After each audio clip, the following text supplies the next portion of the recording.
In this video, I'm going to be covering how to play notDnethack.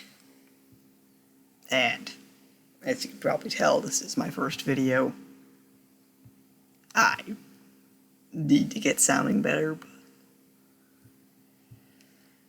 So, notDnethack is based off of normal notDnethack, and if you don't know how to play normal notDnethack, I'm not going to be covering that here. There are many videos of it on YouTube. You can figure that out. But if you want to get the notDnethack experience, then you can choose to play notDnethack, notDnethack, or notDnethack. notDnethack adds more features to notDnethack, and notDnethack adds even more features. The classes in notDnethack are the normal notDnethack classes, anachrononauts, which are people from the future, binders, which bind spirits, convicts, which suck, madmen, which are insane, nobles, which are nobility, pirates, troubadours, undead hunters, which is something inspired by Bloodborne, and Kensei, which is weird, and I might cover that in a future video. In notDnethack and notDnethack, there is also a lithanachrono binder, which is really complicated, and something I probably will be covering in a later video. But for now, if you want to ascend in notDnethack the fastest possible, you would play on notDnethack, and then you would go do an anachrononaut, because the future gear is overpowered, and in notDnethack there's a Etherealoid, which is an incredibly overpowered race that lets you phase through walls and phase in and out of existence, combined with the overpowered lightsabers and hyposprays that anachronauts get. Lightsabers are just triple damage weapons. The Anolis is a double-bladed lightsaber that fits in one hand when you turn it into a lightsaber, which makes it incredibly overpowered because it's double, triple damage, basically. And hyposprays are potions that you can use on enemies or yourself, but they have multiple charges, and paralysis is incredibly overpowered because you don't need to actually hit anything with it, and it lasts for much longer than just crashing the potion on their head or throwing it at them. And so, as an Etherealoid anachrononaut, the first thing you're going to want to do is go basically speed run your way down to dungeon level 4. Then you're going to want to talk to the traveling wizard in the adventure town. Say that the amulet enters in the ice caves. Go through the ice caves down to Minetown.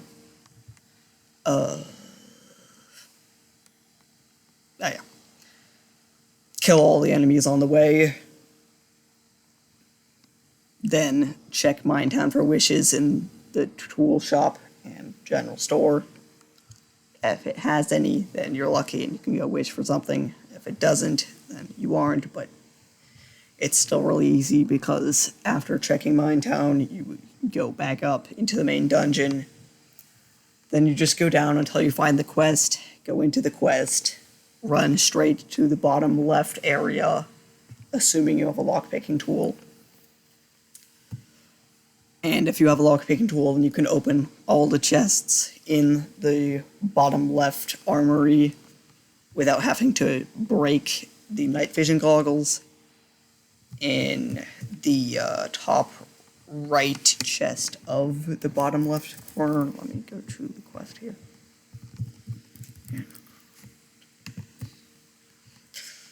You would go to this chest, then loot them like this.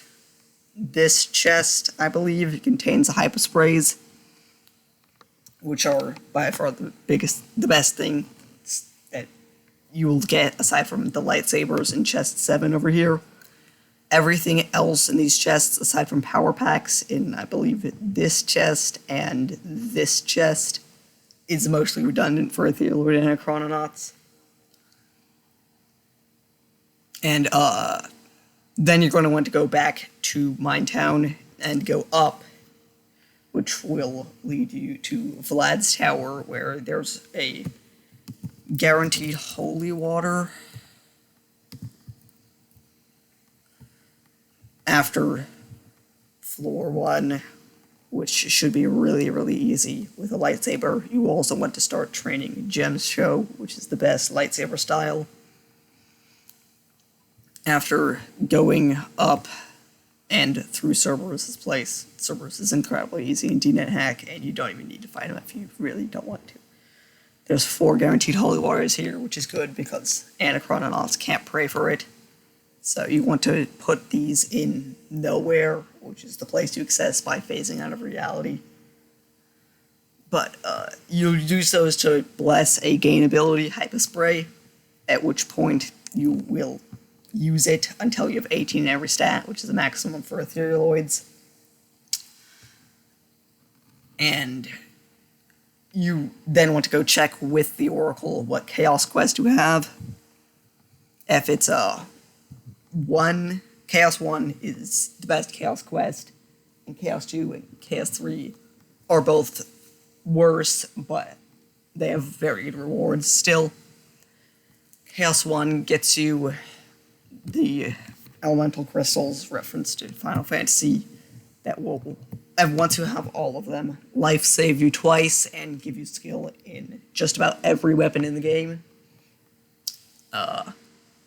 Chaos 2 has tiles you can read for temporary effects and very small permanent ones, and also has big tiles that serve as the artifacts for it, which gives you intrinsic flight, which you already have as an etherealoid, so that's not very good.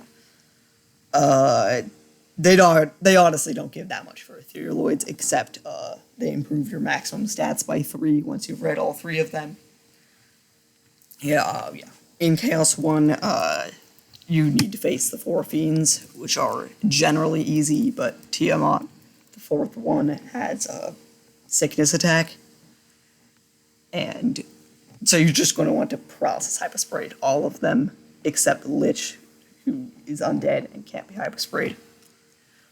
Chaos, at the end, appears after you kill Garland, and you need to paralyze him or else he'll drain your stats. Once you do so, you can go get the black crystal, which also gives you magic resistance, and you're going to need that for pretty obvious reasons. And that will let you get the black crystal and all the 4 elemental crystals, which will make you pretty set, because they're overpowered as hell. In Chaos 2, it's really easy, except for you're going to need drain resistance for the room with the first Wraithworm, because it has high range draining attacks. Actually, I guess you don't, because if you bring an Arm Blaster from the Chrononaut quest, which is in the Upper Armory, you can go shoot the first Wraithworm from inside the magic portal leading to it without it being able to attack you. So I guess you don't need drain resistance, but you're going to need a pentagram, hexagram, or septagram ward for the aspect of the silence, which is generally nasty. You don't want to be facing it because this just sucks to deal with, but it's wardable pretty easily. If you have those, you can use your lightsaber to burn the ward, and it won't be able to do anything, assuming you don't move off the ward.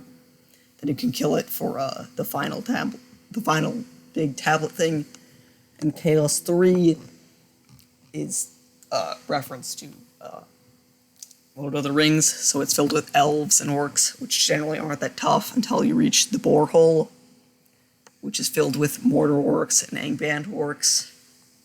You don't want to be sticking around in there for too long. You just want to run past them downstairs. Go find Lungorthan. I don't know how to... whatever. Who you're just going to paralyze with the Hypersprite, because that's just the strategy for everything. Then you're just going to kill him and get the shard from Morgoth's crown, which will be starting out cursed, but doesn't mean that much, since it's incredibly overpowered, as it gives +6 to all your stats, including AC, past your caps. So as an Ethereal, it'll land you at 24 in everything except strength, because strength's weird. And then... so Chaos 1 and 2... sorry, not 2. Chaos 1 and 3, the Shard will also give magic resistance, the Black Orb will give magic resistance, so it will be set if you have either of those, but with Chaos 2, you're going to need to get some alternate means of magic resistance, and there aren't that many of those. So you need to go through the neutral quest, which is pretty easy, and then you need to get up your insight, which is something I'll go into later. There might be some other way to get MR, but the most consistent is to get a bunch of insight, go to the Gulf of Nakai, and find Sparkling Lake for a thought that gives you intrinsic magic resistance. Thoughts are pseudo-permanent buffs. Well, they're permanent unless you remove them, and you can only have 3 under normal circumstances. And so, after obtaining magic resistance, you want to go to the castle and get the Ring of Wishes. If it only has 1 or maybe 2, then there is guaranteed to be a Candle of Invocation in the Valley of the Dead on the altar, so you're going to want to face through the walls. Let me go to the Valley of the Dead here. You're going to want to phase through the walls just on the edges until you go down to the altar, grab the candle for another wish. So, which will just give you wishes. You're going to want sustainability, unless you got really lucky and either found it naturally, or the Shard of Morgoth's Crown rolled sustainability, because otherwise you'll get your brain eaten by the Mind Flayers and die in the quest. And you're also going to want free action so you don't get paralyzed and instantly killed. And I forgot to mention earlier, but when you're in the windowless tower, on the level with the holy water, there will be chests, one of which contains an amulet of strangulation, one of which contains an amulet of life-saving. You're obviously going to want to get the life-saving, just identify both of the amulets to get up there.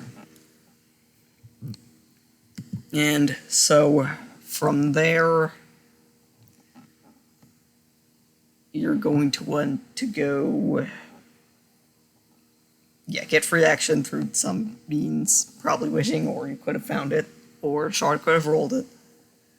But after you have free action and sustainability and a lot of levels and skill in lightsabers, then you're going to want to go to the Anachrononaut quest, which is really tough, but Etherealoids are overpowered. You're going to just want to phase through the entire thing, but the last level has unphasable walls, so you're going to you're going to want to have saved holy water, and you're going to want to bless an object detection potion so you can find the Annulus, which is the quest artifact in this level, which has unphasable walls, which sucks for Etherealoids. And once you've gotten the Annulus, in your, when you go through the neutral quest, you're going to want to go up the Endless Spire, I believe, at the 6th level of the neutral quest. Then kill the Lady of Pain, which should be really easy, especially considering you can just paralyze them. Then you're going to get the cage key, which you can use to branch port, an incredibly useful property. So once you get the Annulus, you're going to want to branch port out of the air, because the Anachrononaut quest is absolute hell. And if you're feeling particularly ballsy, you can go into the Lost Cities and go through Relay and grab the silver key to bind Yogg-Sothoth. I'll cover all this stuff later, but for this video I won't be covering it. Which will provide advantages, but Relay is really dangerous. You need to make sure you have a stealth from some source, which is probably going to be a ring, because Etherealoids can't wear any armor. And after possibly getting the silver key, but you don't need it, you need to go to Gehenna to go beat the game and stuff. So you need to go to Gehenna, and any demon lord there won't pose a threat unless it's a Lamtashu or Demogorgon or Orcus, because Orcus is undead and can't be paralyzed. Lamtashu and Demogorgon are just generally extremely dangerous, even if you can paralyze them. Everything else should be child's play, because you can just paralyze them and then beat the shit out of them with a lightsaber. And after doing all that, you need to make sure to raid Asmodeus's place, kill all the treasury golems, get all the wages, which are really powerful single-use items. Then, after doing that, make sure you're high level, and you'll probably be ready to start the Ascension run by entering the Wizard's Tower, killing the Wizard, grabbing the Book of the Dead. Wait. You need to go kill Vlad in Vlad's Tower first. You probably need Drain Res, but Vlad isn't that tough. He isn't paralyzable, though. But after you kill Vlad, and the Annulus functions as the bell of opening during the invocation when you invoke it. And then you need to go get the Book of the Dead from Rodney. Then go down to the Vibrating Square, which is below Nessus, and Nessus has 5 staircases. Nessus has one of these staircases will be real. Everything else will be fake. This is the last place you want to go, since it has a bunch of high-level Nessian pit fiends and Asmodeus, who you're going to have to pay off with his own money from the treasury up here. But you need to make sure you need to make sure that you inform him of your location if you actually need to go there, because otherwise you might hit no, then you'll have to kill him, which honestly might not cause that much trouble, but yeah. You're going to want to start off by killing Glacia or Daemon, and if their staircases aren't real, you're going to want to go to the Ambassador staircase, then the other Pit Fiend staircase, and then if you still haven't found the right one, then go to the middle. Then you just need to go find the Vibrating Square, go do the invocation, make sure you have free action equipped to deal with the Elder Priest, who will otherwise paralyze you, then steal all of your as I learned once. I lost a run that had done the invocation to that. It's like, all paralyzed, and they stole my Amulet of Life Saving off me, then killed me. Kind of annoyed with that one. Then you just need to run all the way back up through the dungeon, then go through the plains, and that's basically it, aside from you need to watch out for the riders, or mostly Pestilence, because sickness is by far the most annoying thing they can do, since Etherealoids don't need to eat. And then you can go... Oh wait, I forgot the really important part. you need to bring the Annulus, and you need to find Ilsensing's Lawful Altar. Then destroy it using the Annulus. The Annulus has to be in Chakram form, and you need to make sure you bring some other weapon, because the Annulus will be destroyed as well. Also, when you get the Amulet of Yendor, you can't go to Nowhere, which is probably where you should be keeping all your stuff, but you need to make sure to grab all your stuff from there before getting the Amulet. And so, yeah, you need to go to Ilsensing's Altar. I don't even know if I'm saying that right. But, then kill the priest, and then destroy the altar using the Annulus. Then you can go to the neutral altar and ascend. And I mean, that's the quickest way to be not DNet hack. Bye.